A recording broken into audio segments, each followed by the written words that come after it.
probably, I don't remember, do everybody knows our driver? No. His name is Ghalib, and he's going to accompany us all these 10 days. So it's really the most important person in our bus. So we hope that he'll sleep well, he'll eat well, because if not, it will be not for our safety. I'll try my best to let you enjoy it. Thank you, Ghalib. Ghalib speaks English, speaks Hebrew, speaks Arabic as his mother tongue, at least. Speaks Italian as his mother tongue. Speak Norwegian also? Norwegian, so you make your choice. If you don't speak Arabic or English. Or Italian. Or Italian, yeah. So our next stop today, and next place that we're going to visit, is really very, very important. Probably it's one of the most important places here in Galilee, because this event is described in the Gospel in the very middle of evangelical story. So the apostles who are speaking about Transfiguration of Jesus, they're speaking about it in the very middle of their story. And of course it's there is a big sense, why did they do like this. You know that as our days and in times of apostles, they started to understand who is their teacher, not from the very beginning. Probably some apostles decided to follow Jesus because they realized that it is a wonderful and very interesting traveling rabbi. There were a lot of traveling teachers, traveling rabbis, and each of them have had several disciples. Probably some of the disciples of Jesus supposed him to be one of such traveling teachers. And of course he was, according to his official status, a kind of a traveling teacher. But step by step they started to realize that probably he is the Messiah promised in the Old Testament. But the image of the Messiah in the Old Testament, it was not simple, because we cannot say that in the Old Testament all the people, all the Jewish people, all the Old Testament church had a very clear vision of what is the Messiah. Is he a son of God? Is he just a prophet or something else? That's why also many teachers in time of Jesus were supposed to be the Messiah. So someone anointed by God for a very special religious mission. And Jesus was understood by his disciples as step by step as a Messiah. But this is not enough, because rather soon Jesus started to tell his disciples that me and the Father is the same, for example, or that one who saw me, who saw the Father. So he was more than just a prophet, he was more than just a Messiah, as he was understood by a lot of the Jews as a very special prophet, probably. So Jesus started to speak about him as someone who has very special relation with the God. And for all preaching of the early Christian church, it will be very important, that will be a crucial point, that Jesus is the God who incarnated, who came to live with people, who died for them, and who resurrected, because he was not just a man but God. So this understanding of Jesus as Son of God was not at once, but it took time. And Transfiguration of Jesus that took place on Mount Tabor was one of the main points of this process of understanding of Jesus by his disciples. Before Transfiguration, Jesus was with his disciples on the Golan Heights in a place named Caesarea of Philip. It is not Caesarea that we're going to visit in several days. It was another Caesarea, another city on the Golan Heights, built by one of the sons of Herod Philip. That's why it's named in the Gospel Caesarea of Philip. And there is a very beautiful place. There is the beginning of the Jordan River, so it's really a wonderful place. On our right hand we can see now the present day Magdala. So the city of Magdala in time of Maria Magdalene was closer to the seashore, and nowadays this small Jewish village is here on the right side. Now it's named Migdal, but it's the quite a slightly different pronunciation of the same word, Magdala. So in Caesarea of Philip, on the Golan Heights, Jesus, as you remember, he asked his disciples, whom people do consider me to be? What do they think about me? And the apostles start saying different good things, that some people suppose you to be John the Baptist who resurrected after he was killed by Herod. Some people suppose you to be a prophet.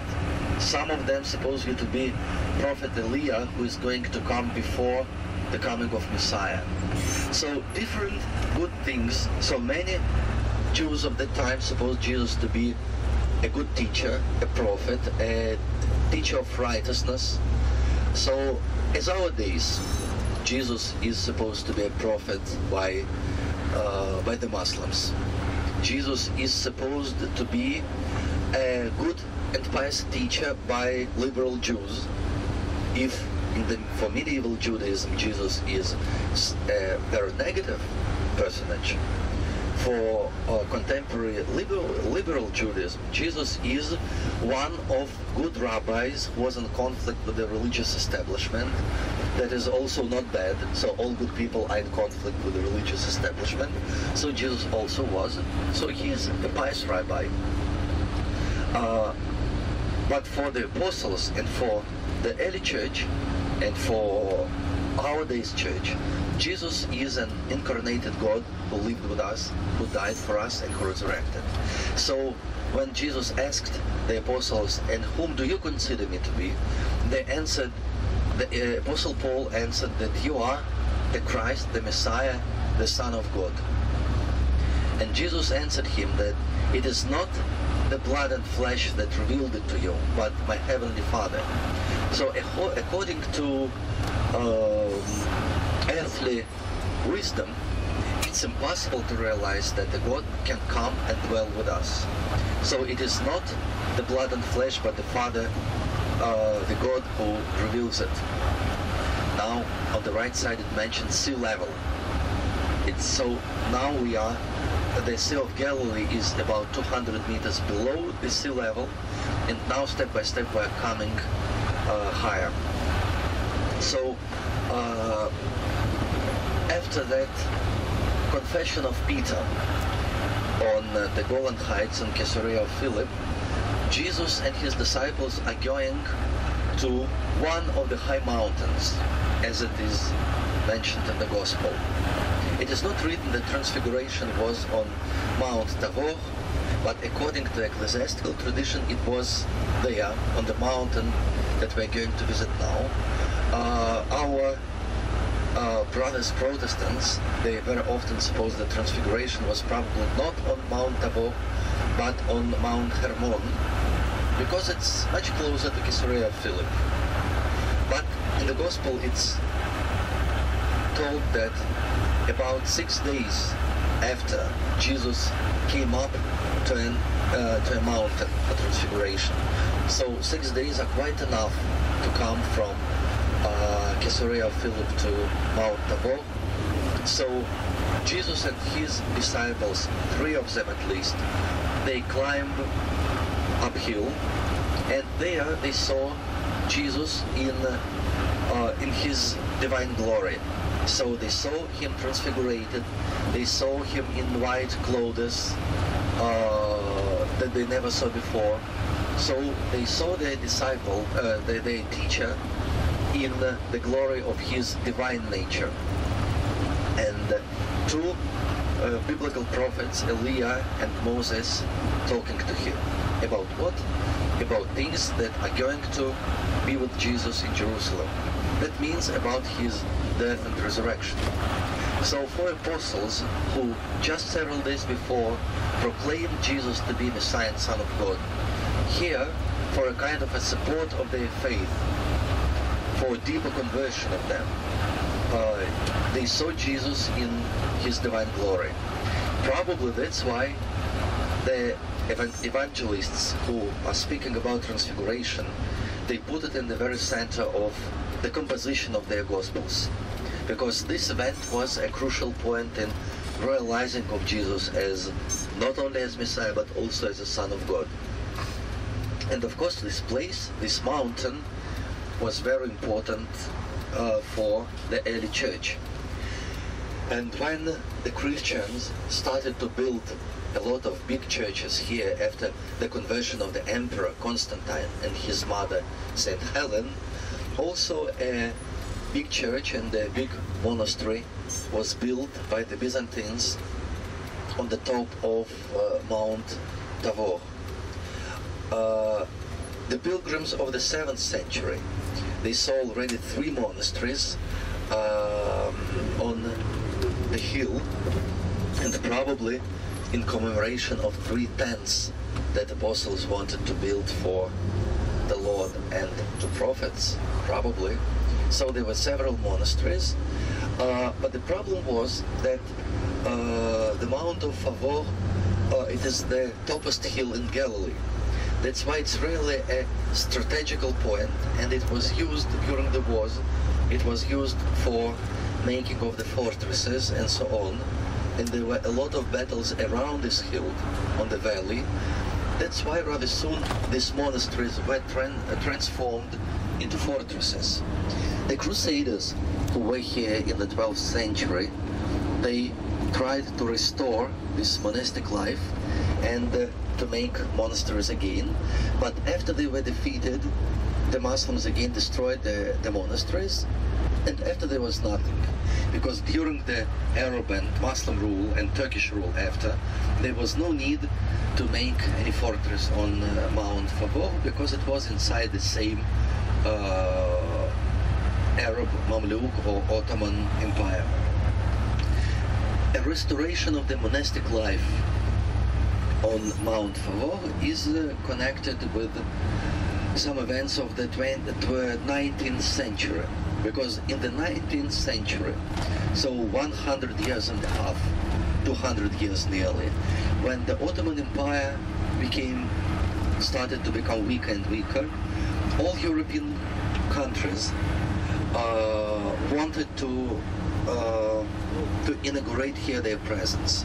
So Russian ecclesiastical mission was found in Jerusalem in 1840s. At the same time, Frenchmen started to support their monastic communities and their missionary communities here in the land of Israel. Also, Anglicans and Lutherans have found their bishopric in 1840s. So the activity of different Christian nations grew larger and larger in the 19th century, and so the places of importance and the places of pilgrimage, they also were very much mentioned by Christian presence. And in the middle of the 19th century, a Catholic monastery was built on the top of Mount Tabor, and an Orthodox monastery just near the Catholic monastery, not on the very top, but on the place of one of 3 Byzantine monasteries. And as very often, this Orthodox monastery was restored, was found by one Orthodox monk. So as a lot of different things are made in the beginning by one person, so the monastic life on this very important place was also restored by one monk. His name was the monk Irinarchos, Archimandrit Irinarch. He was of Moldavian origin. He was from Moldova, and he was a disciple of a very well-known starets, Geronda, Saint Paisios Velichkovsky, who was of Russian origin and who lived in the end of the 18th century for a long time in Mount Athos on Ionoros. After he moved to Moldavia and Romania and Moldavia, and he was a starets, a Geronda of a lot of monks, and of Russian origin and of Romanian origin. That's why his teaching and his life of Saint Paisi Velichkovsky was very important for renovation of monastic spirit and of prayer and so on, ecclesiastical life, and in Russia and in Romania. And monk Irinarchos, who restored this monastery, he was one of the disciples of Saint Paisios.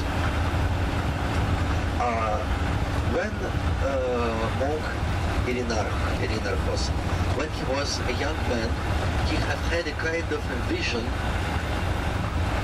as a young man, a vision of a beautiful mountain with a monastery on this mountain. And during his life he traveled a lot, and he never found that place. He never saw that mountain and that monastery. And when, already being not so young, monk Irinarchos visited the Holy Land, and he saw the Mount of Tabor, approaching it, he realized that it is exactly that mountain about which God told him many decades before, many years before. And he stayed on this mountain with his disciple, and he started to live his monastic life in the ruins of the ancient monastery. Step by step he received the blessing of Jerusalem Patriarch for restoration of this place. He received some Russian money for restoration of this place, and he started to live there and to restore the monastery. Step by step the church was restored, and we're going to visit the church. And the monastery was restored, and now it is a small monastery on the hill. Officially it is a Greek monastery. It depends on the Jerusalem Patriarchate. But there was, for many years, there was one father, one monk and one priest in this community. So it was not a community, it was just under one monk. But now this monk is growing older. He is not so strong as before. It's difficult for him to be responsible for all this monastery and for all the pilgrims coming. And now there are about 10 nuns from Greece and Romania.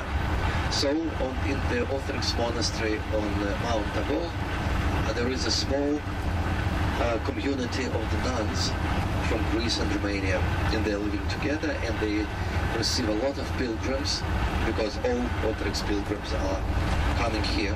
Catholic pilgrims are going mostly to the Catholic monastery. That is also very, very beautiful. And we'll ask Father Ilya if we'll have time. We also may visit the Catholic monastery, because there is a very good viewpoint from it. But first of all, we're going to visit the Orthodox monastery. It is rather interesting, and of course it is consecrated in name of Transfiguration of the Lord. So the church and the monastery is devoted to Transfiguration of our Lord on this place. That in 15-20 minutes we'll reach the Mount of Tabor. The way uphill is really a small path, small way, so a big bus cannot enter it. That's why we'll come out of our bus, and we'll take small buses, as this on the right hand, and we'll go uphill with small buses. And there, near the monastery, we'll wait one another, and we'll enter the monastery all together.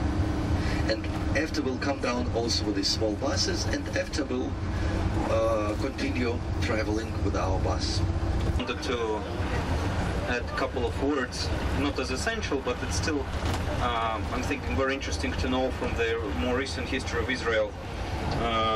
When reading in the Bible about the land flowing with milk and honey, in particular when it would be in Judea, there would be a very legitimate question: where is this milk and honey? Because it would seem there is not even water there, and it's indeed very little water. But it wasn't, at least land was not always as barren. I don't know about the water flow, but from the historical accounts we know that it was a little bit more greener than it is today. On the other hand, 50 years ago, 60 years ago, these hills around here were not as green either. What happened that during the rather lengthy war of Jewish rebellions in the 1st and 2nd century, there were Roman legions coming here who chopping down a lot of trees to use as firewoods for the army, for various needs, for cooking, for as firewood, to building the siege machines. And also they had, of course, a lot of mules and a lot of animals that would be used for various sacrifices for food of soldiers. On a separate note, right in front of us, the lone standing mountain with a big structure on top, that's Mount Tabor. So they took a lot of vegetation down, and also when the Persians came, and then especially Arab invaders, who had a lot of animals with them as well, a lot of the greens were eaten, and that added to the erosion of the soil level that wasn't very deep. We know that Jerusalem was surrounded by olive groves in time of Christ. Today very little remain to be seen. And Galilee was also quite brutally cut down. And a lot of trees that we see around us is not necessarily historical descendant of those trees that lived here, that were growing here millennia ago. But when Jewish settlers came here, they planted a lot of forests, a lot of groves of various fruits, and there was a very big project to re-establish the forestry in the country. Of course, a lot of effort went into it. On our way to Jerusalem, we see that a lot of trees that are planted are evergreens, spruce-type evergreens. Why? They're not necessarily native to this land, but they're growing very fast. The downside is if there is a fire, all those trees are consumed by fire very quickly and the land becomes barren again. But trees that are native to this land, like say an oak tree, not typical European oak, but it look more like a widespread bush, they're growing rather for a long time. Take a lot of effort to reforest the land with the trees that were native to this part of the world. So just a small geographical remark. And now on our right hand side we can see a beautiful panorama. It's the only lone standing mountain in all of the Galilee, and on top of it there's a big structure. That's the Mount Tabor. Pilgrim who came here sometime in 11th or early 12th century, when he was describing how the Mount Tabor looked like, he said that it looks like a pile of hay in the midst of the field. Christian presence was in a significant way marked by Empress Helen, mother of Emperor Constantine, who legalized Christian religion in the Roman Empire to stop the persecution of Christians. She came here with an intent to find the cross of Christ, and she also traveled across Palestine building basilicas, building churches, on every place that was associated with the earthly life of our Savior. So the closest we can come to the Gospel story is the Byzantine remains from the 4th or 5th centuries, which is, in academic sense, quite coherent as far as representation or embodiment of an oral tradition. Now, somebody asked me who wanted to come to the Holy Land, saying that would it be possible to concentrate on the places associated with life of Christ? I said, well, but that's why we're going there. He said, well, there are way too many monasteries on the itinerary. I'd rather to see places associated with life of Christ and not just the monasteries. One monastery would be good enough. Well, it was very hard to explain to this person that Christians who came here wanted to dwell on places that were sanctified by earthly presence of our Lord.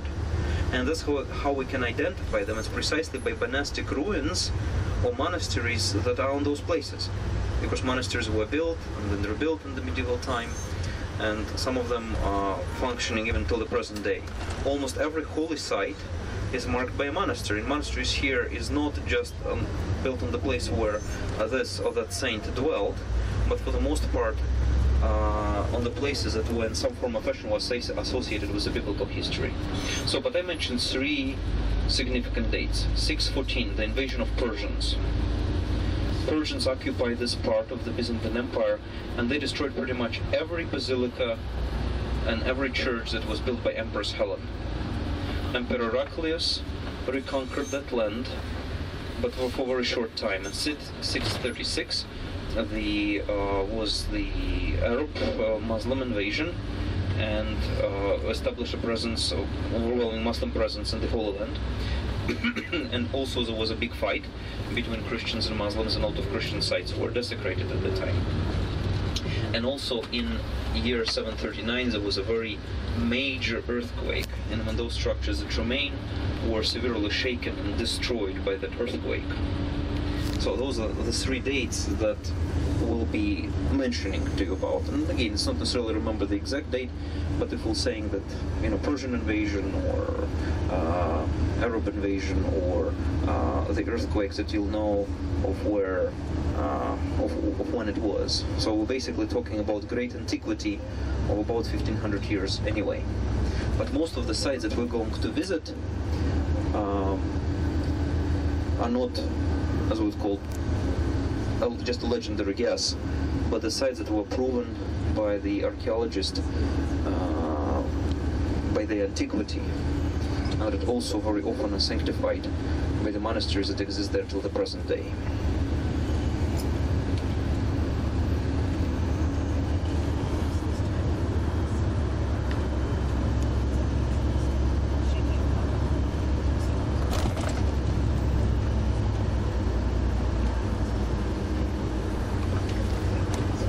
As for Christian rule in the Holy Land, as Father Ilya told, after the Arab-Muslim invasion, the Holy Land and all the Middle East became a part of the Muslim Empire and a part of the newly created Muslim world.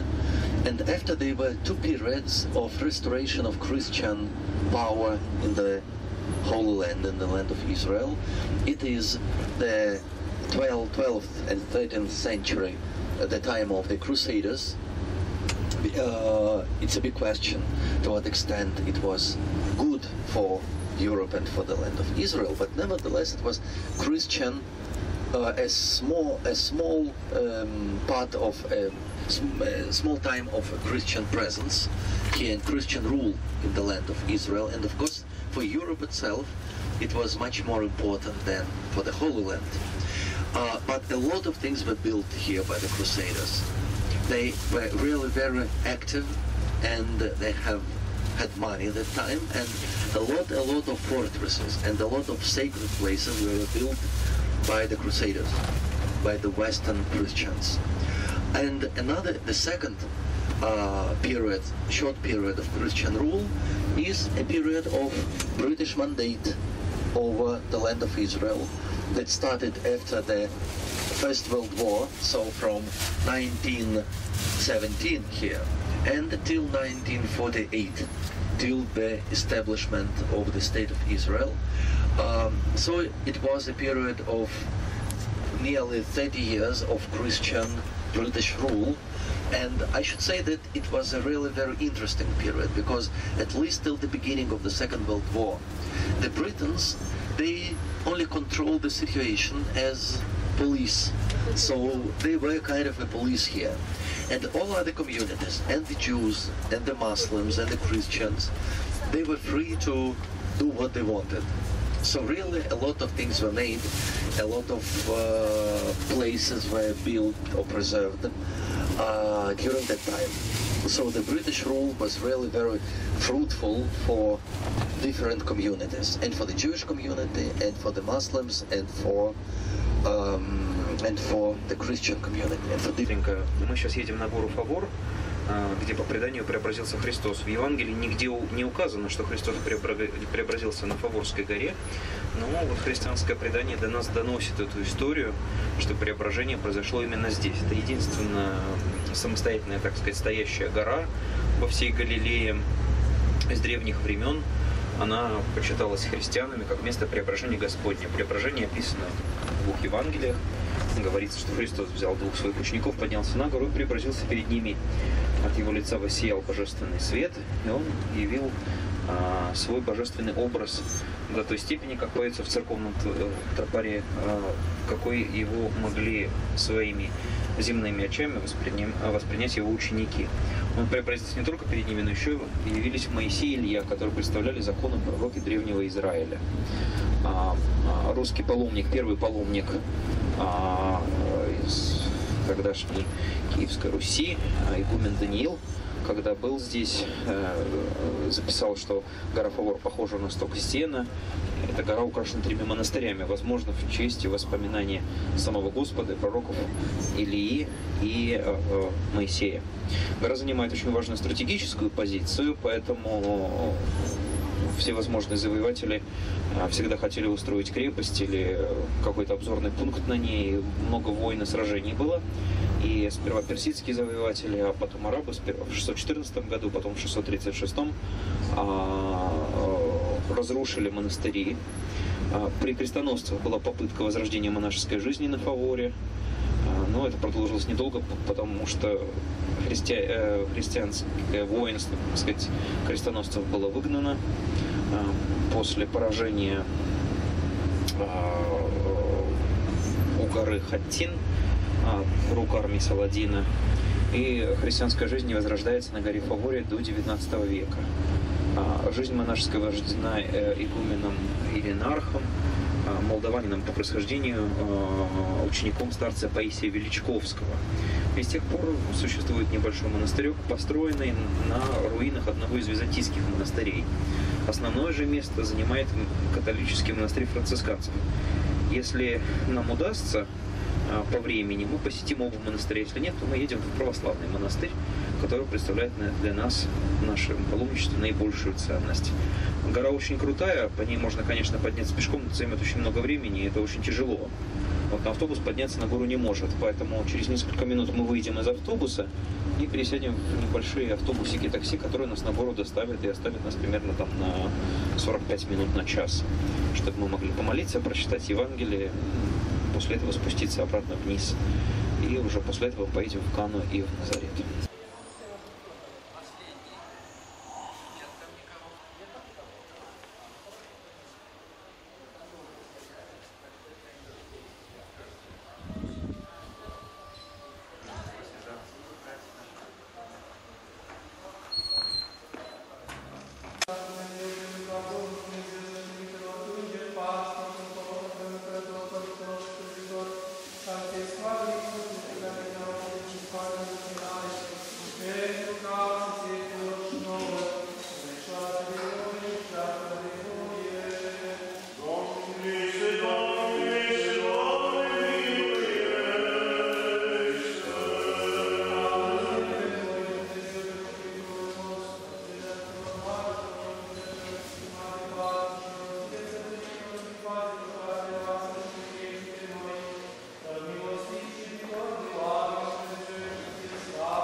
It's the Orthodox monastery built in the 19th century by the Moldavian monk.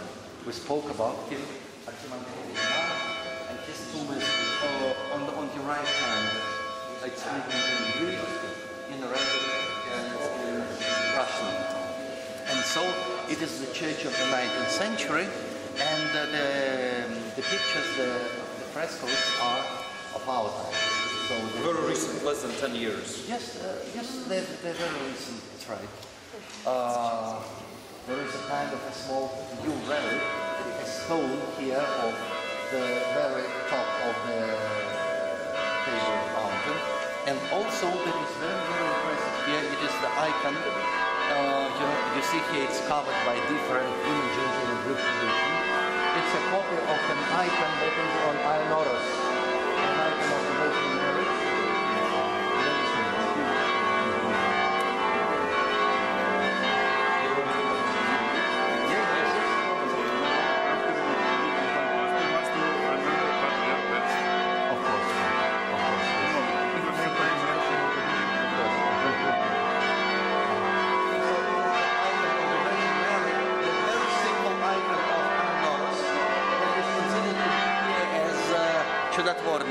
Miracle working. Miracle working. Small and very not impressive icon, but because it's a copy on a paper, just on a paper, but a very, very good icon. So we can read the gospel. Yes. Father Lawrence. Yes. Lula.